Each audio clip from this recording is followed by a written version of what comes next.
আসসালামু আলাইকুম রহমতুল্লাহি বারাকাতুহু।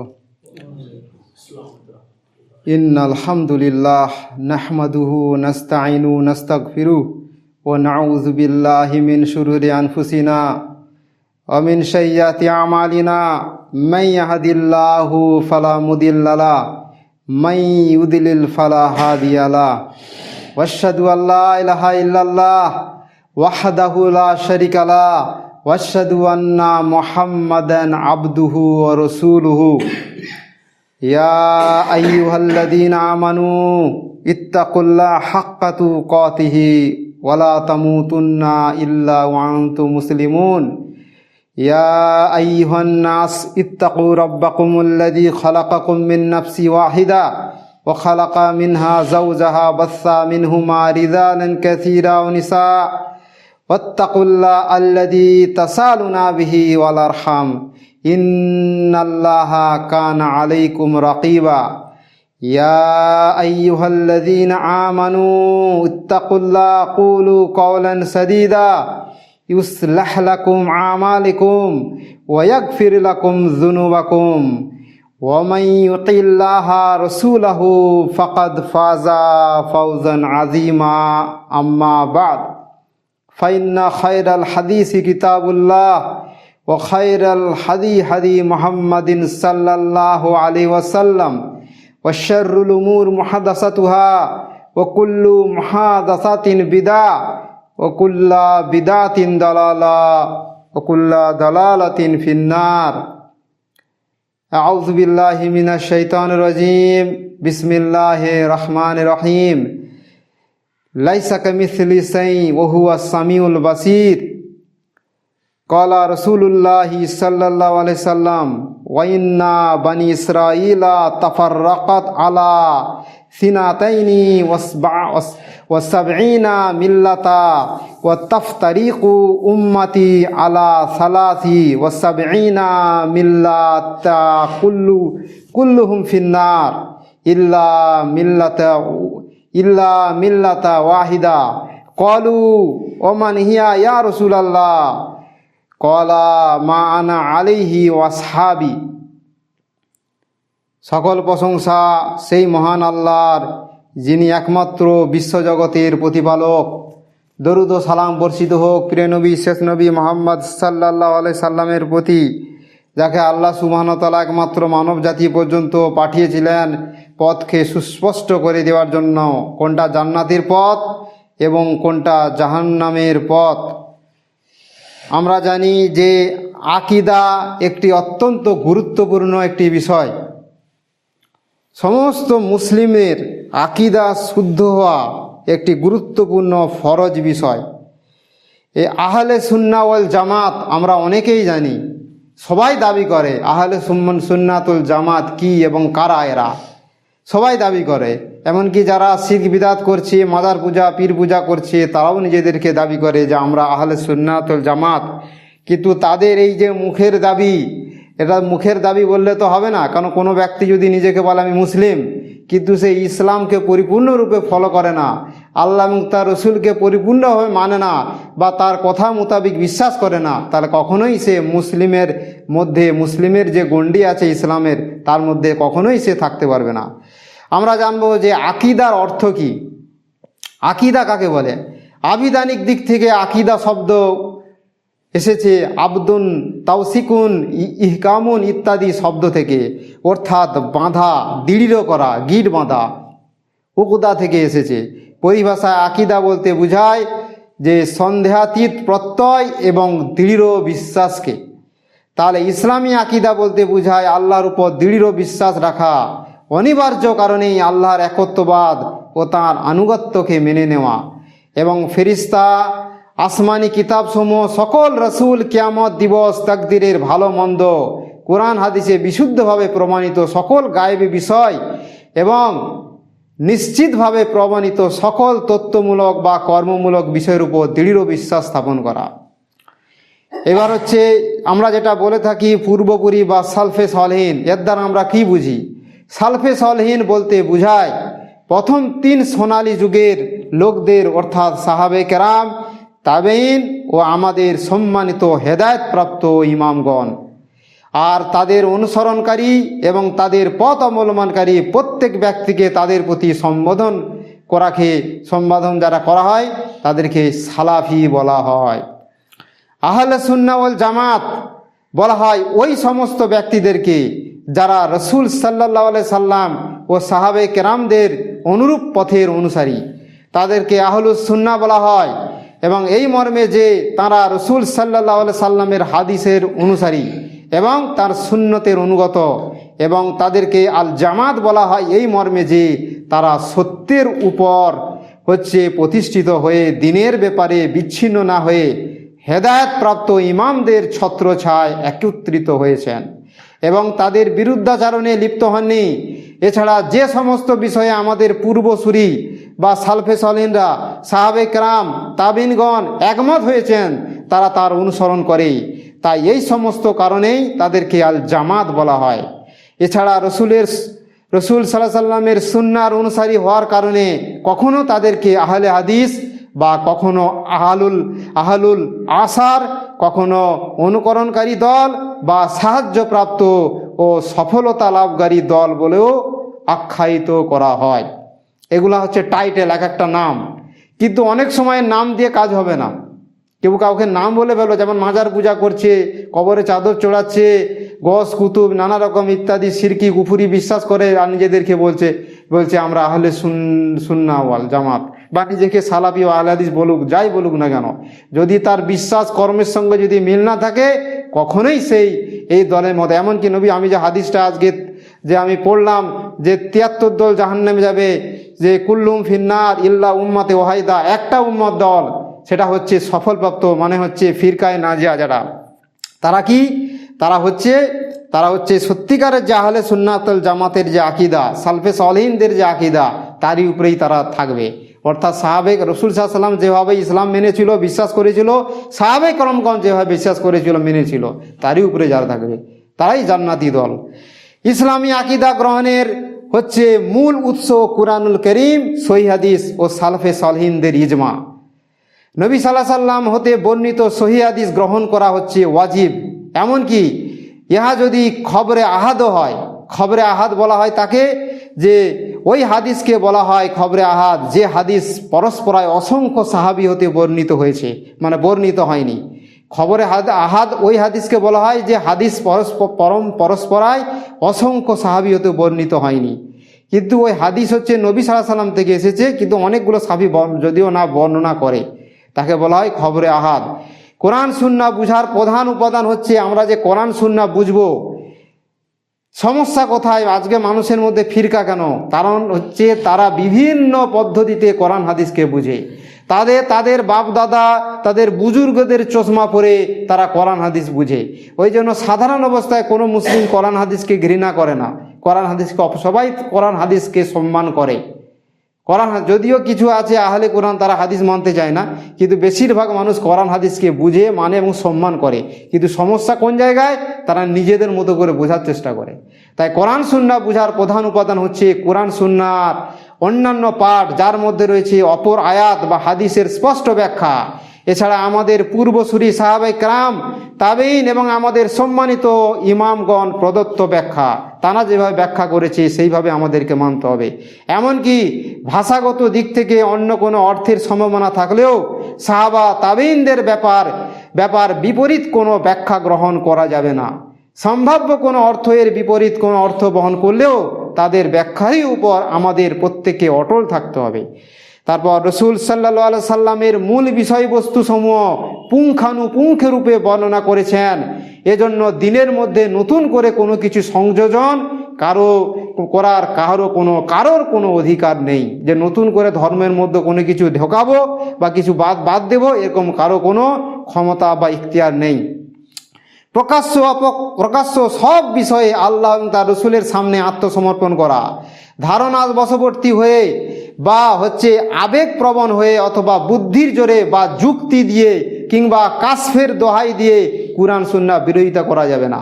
কোনো জিনিস বিবেকের মধ্যে লাগছে, বিবেকের মধ্যে অনেক জিনিস আছে ইসলামের যেগুলো বিবেকে আসবে না, বিবেকে কাজ করবে না, যে হাদিসটা একটু লাগছে, না, বলা যাবে না। ওই জন্য কোনো সাধারণ মানুষ, যেটা আমাদের যারা সালবে সালিন পূর্বশরীফ যারা বড় বড় যারা ওলামারা যেভাবে আসছে সেভাবেই ইসলামকে বা শরীয়তকে মেনে নিতে হবে।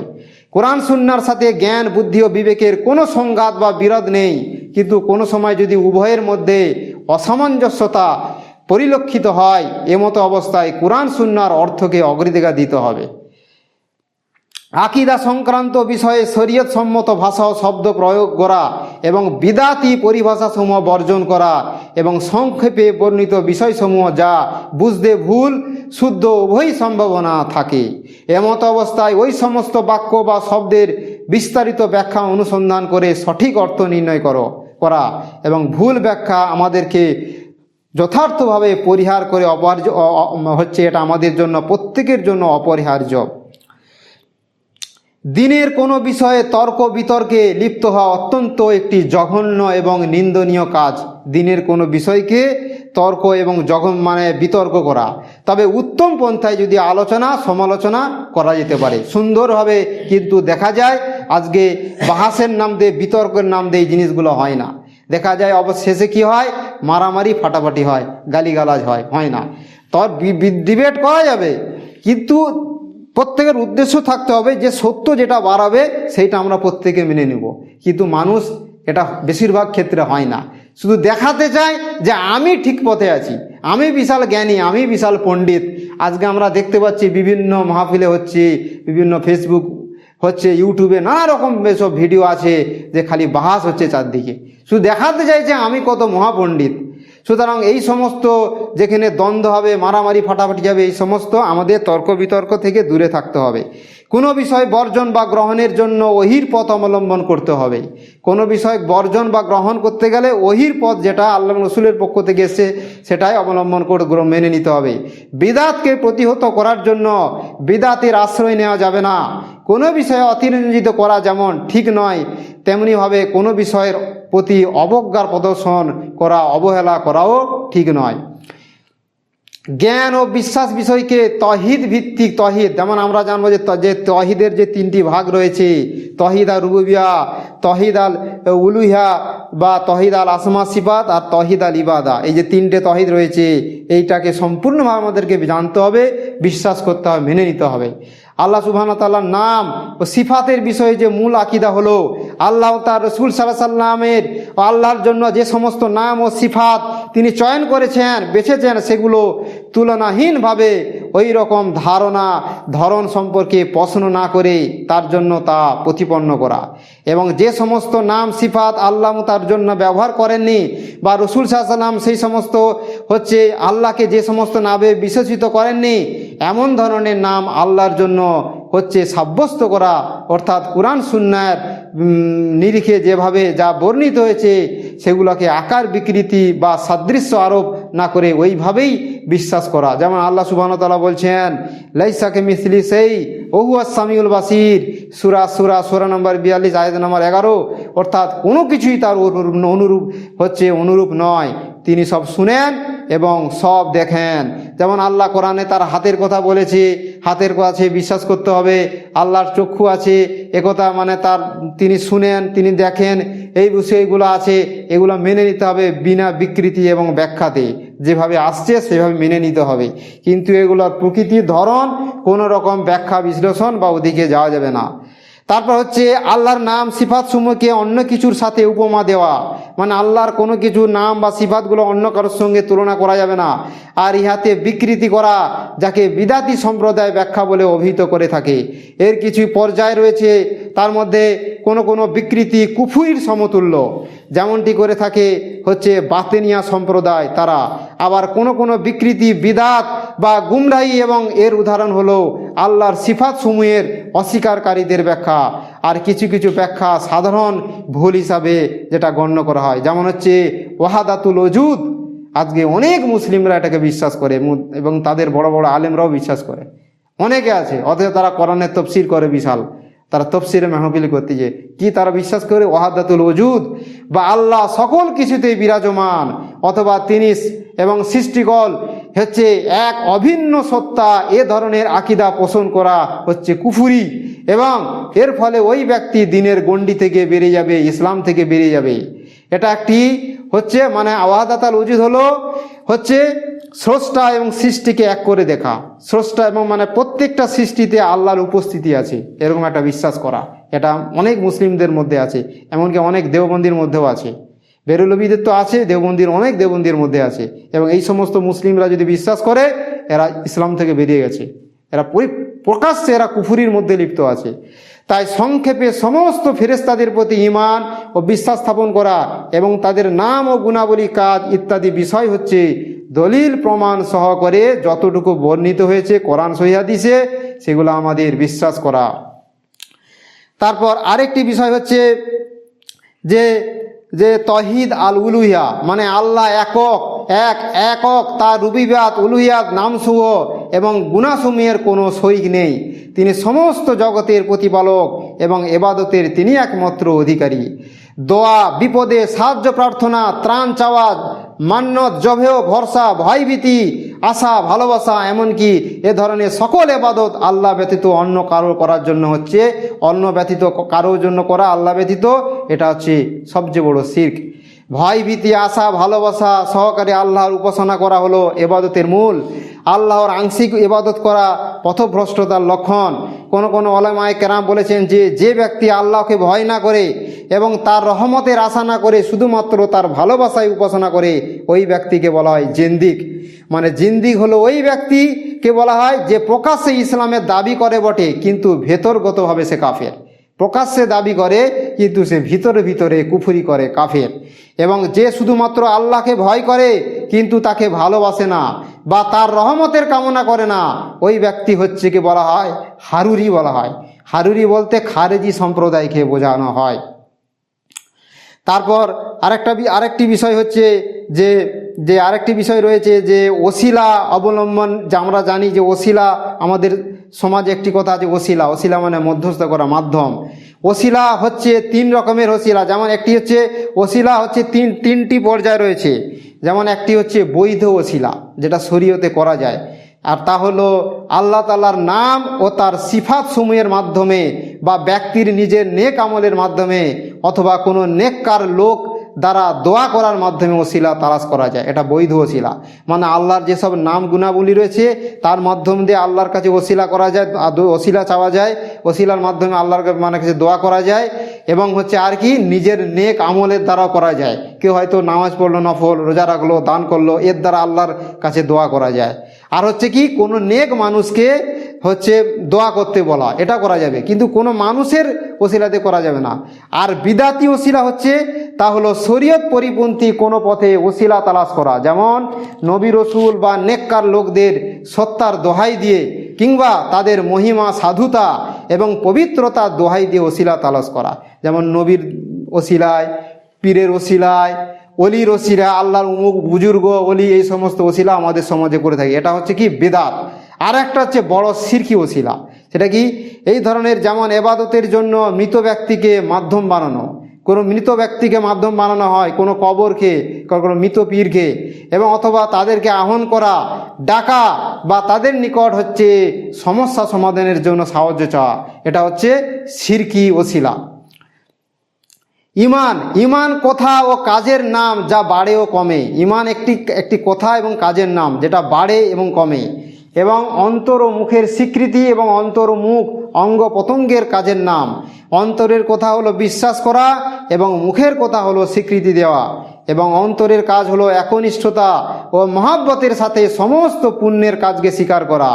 আর অঙ্গ প্রত্যঙ্গের কাজ হলো আদেশকৃত সমস্ত কাজকে বাস্তবায়িত করা এবং নিষেধকৃত সমস্ত কাজ হচ্ছে বর্জন করা। আমলকে ঈমান থেকে বিচ্ছিন্ন করা হচ্ছে এটা মুরজিয়া সম্প্রদায়ের কাজ। আমলকে ঈমান থেকে আলাদা করে দেখা এটা মুরজিয়া ক্যাটাগরির হচ্ছে কাজ, এবং দিনের মধ্যে হচ্ছে অভিনব সকল কিছু হচ্ছে এ জাতীয় বেদাত। এবং লা ইলাহা ইল্লাল্লাহ মুহাম্মাদুর রাসূলুল্লাহ হচ্ছে এর সাক্ষ্যদান, এবং মুখে এর উচ্চারণ যে করবে না তাকে দুনিয়া বা আখেরাতে কোনো অবস্থাতে ঈমানদার বলা যাবে না, এবং ঈমানের সে আওতায়ও পড়বে না। কবিরা গুনাহকারী ইমানের গণ্ডি থেকে বেরিয়ে যাবে না। কেউ যদি কোনো গুনাহ করে, কবিরা গুনাহ, মদ খেলো, চুরি করলো, ডাকাতি করলো, হ্যাঁ, এরা হচ্ছে গুনাহ হবে কিন্তু ইমান ইসলাম থেকে বেরিয়ে যাবে না। কিন্তু খারেজিরা তাদেরকে কাফের বলে থাকে। একটা মুসলিম যদি কোনো গুনাহ বলে, বাস ও কাফের হয়ে গেছে। তো এই জন্য দুনিয়ার দৃষ্টিতে তাকে দুর্বল ইমানদার বলা হবে। সে হচ্ছে গুনাহগার এবং দুর্বল ইমানদার। তার আখেরাতের বিষয় আল্লাহর ফায়সালার উপর নির্ভর করবে। অর্থাৎ আল্লাহ চাইলে তাকে ক্ষমা করতে পারেন, শাস্তি দিতে পারেন। আল্লাহ চাইলে তাকে ক্ষমাও করতে পারেন, আবার ইচ্ছা করলে শাস্তিও দিতে পারেন। আল্লাহর একত্ববাদে বিশ্বাসী একজন মুমিন গুনাহের কারণে শাস্তি ভোগ করলেও শেষ পর্যন্ত জান্নাতে সে একদিন না একদিন প্রবেশ করবে এবং চিরস্থায়ী জাহান্নামে থাকবে না। খারেজিরা বিশ্বাস করে তারা হচ্ছে কি তারা মানে হচ্ছে কি কবিরা গুনাহ করলেও হয়তো গুনার শাস্তির দ্বারা আল্লাহ তাকে ক্ষমা করে দিবে, কিন্তু সে জাহান্নামে যদি গেলেও আবার আল্লাহ তাকে জান্নাতে তুলে দিবে। কিন্তু খারেজিরা বিশ্বাস করে না, তারা চিরকাল জাহান্নামে থাকবে। আচ্ছা, ইসলামের দৃষ্টিতে কুফুরি হচ্ছে দুই প্রকারের। এই যে কুফুরি কথা বলছি, এটা দুই প্রকারের। যেমন হচ্ছে, এক হচ্ছে বড় কুফুরি।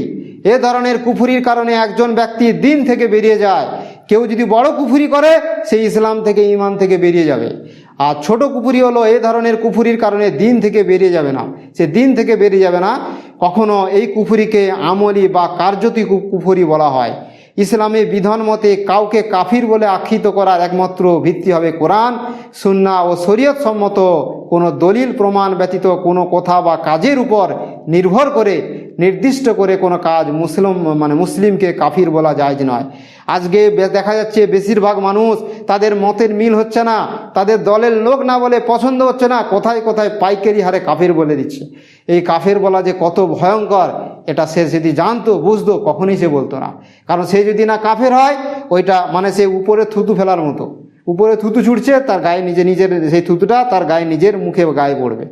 তো কুফুরি কাফের কাউকে ওই জন্য কোনো আলেমারা সরাসরি কোনো দিন কোনো সালাফি আলেমরা সরাসরি কাউকে কখনো কাফের বলতে চায়নি। কারণ এটা বড়া অত্যন্ত জটিল এবং খুব ভয়ঙ্কর বিষয়। কাফের বলা আর তাকে যেমন একটা মানুষকে যেমন যারা ফাঁসিয়ে দেয়, ফাঁসি দেওয়া, হত্যা করা, তাকে যেমন খুব কঠিন, তার অনেক কিছু প্রমাণ, দলিল প্রমাণ থাকতে হবে, তবে তাকে হবে। সেই রকম কাফের বলাও একই জিনিস। তারপর জানবো যে আল জামাত বা আল ইমামত। জামাত, এখানে জামাত বলতে সাহাবায়ে কেরাম, তাবেঈন এবং কিয়ামত পর্যন্ত তাদের অনুসারীদের বোঝানো হয়েছে। এবং এই দলই হলো পরিত্রাণপ্রাপ্ত দল। এই যে জামাত যেটা বলছি, এটাই হলো পরিত্রাণপ্রাপ্ত দল, এরাই একমাত্র জান্নাতে যাবে।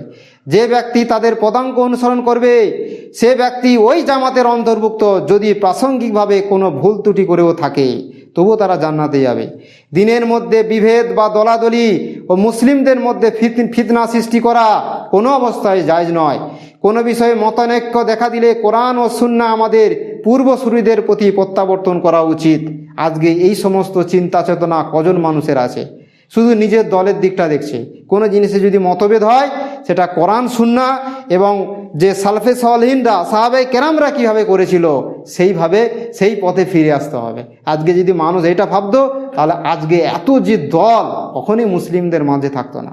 তাই জামাত থেকে বেরিয়ে যাওয়া ব্যক্তিকে সৎ পরামর্শ দেওয়া এবং এর প্রতি আহ্বান করা উচিত। এছাড়া তার পথে সাথে সুন্দর পন্থায় বোঝাপড়া করা এবং কোরআন হাদিসের দলিল প্রমাণ পেশ করে দায়িত্ব মুক্ত হওয়া প্রয়োজন। এরপর তওবা করে ফিরে আসলো তো ভালোই, নচেত শরীয়তের বিধানে যে শাস্তি ভোগ করা দরকার সে তাই করবে। কোরআন হাদিস ও ইজমার সুস্পষ্ট ভিত্তিতে সর্বস্তরের মানুষকে নিরীক্ষণ করা উচিত। এছাড়া সাধারণ মানুষকে বিভিন্ন গবেষণা, তাত্ত্বিক ও সূক্ষ্ম বিষয় দ্বারা নিরীক্ষণ করা উচিত নয়। সাধারণ মানুষকে যে সূক্ষ্ম বিষয়কে সেগুলো কি বলা উচিত নয়। যেমন মানুষ তার সে অনেক জিনিস আছে যেগুলো বুঝতে পারবে না শরীয়তের, সেগুলো সাধারণ মানুষকে বলা উচিত নয়। ওই পর্যন্ত সমস্ত মুসলিমদের প্রতি উত্তম ধারণা পোষণ করা উচিত, যে পর্যন্ত তাদের থেকে ইসলাম পরিপন্থী কোনো কাজ পরিলক্ষিত না হয়। সাধারণ মানুষের কথাকে শ্রদ্ধা করে উত্তম বলে বিবেচনা করা উচিত, কিন্তু ইসলাম সম্পর্কে কোনো ব্যক্তির দুশ্মনী ফাঁস হয়ে যাওয়ার পর ওকে ধামাচাপা দেওয়ার জন্য অপব্যাখ্যার আশ্রয় গ্রহণ করা যাবে না। আল্লাহ সুবহানাহু ওয়া তাআলা আমাদের যেন প্রত্যেকে আহলে সুন্নাতুল জামাতের আকীদা পোষণ করার তৌফিক দান করেন এবং আমরা যাতে প্রত্যেক মুসলিমরা যাতে আহলে সুন্নাতুল জামাতের আকীদা সম্পর্কে সঠিকভাবে জানতে পারি এবং সেই মোতাবিক চলতে পারি, আল্লাহ সুবহানাহু ওয়া তাআলা আমাদের যেন প্রত্যেককে তৌফিক দান করেন। আলহামদুলিল্লাহি ওয়াহদা ওয়াসসালাতু ওয়াসসালামু আলা মাল্লা নবিয়ানা বাদা আম্মা বাদ। আল্লাহুম্মা সাল্লি আলা মুহাম্মাদিন কামা সাল্লাইতা আলা ইব্রাহিম ওয়া আলা আলি ইব্রাহিম ইন্নাকা হামিদুম মাজিদ। আল্লাহুম্মা বারিক আলা মুহাম্মাদিন কামা বারাকতা আলা ইব্রাহিম ওয়া আলা আলি ইব্রাহিম ইন্নাকা হামিদুম মাজিদ। আমরা জানব যে আহলে সুন্নাত জামাতের প্রধান প্রধান বৈশিষ্ট্য এবং তার পরিচয় কয়েকটা জানবো আমরা। এক নম্বর হচ্ছে আহলে সুন্নাহ ওয়াল জামাতকে পরিত্রাণপ্রাপ্ত ও সাহায্যপ্রাপ্ত দলও বলা হয়। এই জামাতের লোকদের পরস্পরের মধ্যে কিছুটা পার্থক্য থাকলেও সামগ্রিকভাবে তাদের কিছু নিদর্শন আছে যা দিয়ে তাদেরকে চেনা যায়। যেমন তারা কোরআন তেলাওয়াত ও অধ্যয়ন ও গবেষণার মধ্য দিয়ে ইয়ার গুরুত্ব দিয়ে থাকেন। এমনিভাবে হচ্ছে রসুল সাল্লাল্লাহু আলাইহি ওয়াসাল্লাম হাদিসকে জেনে বুঝে এবং সহিহ হাদিসকে দুর্বল হাদিস হতে চিহ্নিত করে হাদিসের গুরুত্ব দিয়ে থাকেন। এর কারণ হলো কোরআন ও সুন্নাহ তাদের জ্ঞানের মূল উৎস। এছাড়া তারা জ্ঞান অর্জন করে উহাকে আমলে পরিণত করে। অনেক মানুষ আছে সবকে হাদিস বলে থাকে, কিছু মানুষ আছে যেমন বলে যে হাদিস মানতে চায় না, তারা আহলে কোরআন বলা হয়। হাদিস তো মানুষের কথা, অনেকে আছে এরকম বলে, ওই সমাজে অনেক মানুষ আছে। আবার কিছু লোক আছে হাদিস সব তাদের কাছে হাদিস, আরবি বললেই হাদিস, সব হাদিস মানে হচ্ছে কি, তার মানে হচ্ছে সমস্ত কিছু তার কাছে হাদিস, মানে আরবি বললেই হাদিস, তাদের কোনো জাল জয়ীব কোনো রকম কোনো নেই, সব কোথায় হাদিস। তো পরিপূর্ণভাবে দিনের মধ্যে প্রবেশ করা এবং পুরো কোরআনের উপর বিশ্বাস করা, অর্থাৎ তারা কোরআনের আলোচিত শাস্তি পুরস্কার আল্লাহর পবিত্রতা বর্ণনাকারী সমস্ত আয়াতের উপর বিশ্বাস রাখেন আহলে সুন্নাতুল জামাত। যেমন তারা সমন্বয় সাধন করেন আল্লাহর পক্ষ থেকে নির্ধারিত ভাগ্য বান্দার ইচ্ছা কর্মের মধ্যে, তেমনি সমন্বয় রাখার বজায় রাখেন ইলম ও ইবাদত শক্তি এবং রহমত উপায় অবলম্বন ও এই বর্জনের মাধ্যমে।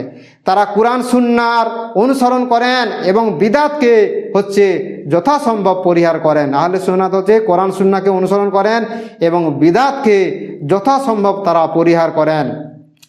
যারা বিদআত করছে, শিরক করছে, কোনো অবস্থায় তারা আহলে সুন্নাতুল জামাতের মধ্যে নেই। যতই তারা নাম দিক, যতই তাদের হুজুর যতই কিছু কেরামতি ভেলগিবাজি করুক না কেন, কখনোই তারা আহলে সুন্নাতুল জামাতের মধ্যে নেই। মনে রাখতে হবে বিদআত হয়তো তারা ধর্মের নাম দিয়ে করছে, এই মারাত্মক ভয়ঙ্কর বিষয় এটা। ওই জন্য বিদআত যে করে তার কখনোই ইবাদত কবুল হবে না। এটা সমস্ত মানুষকে তাদেরকে সচেতন করতে হবে।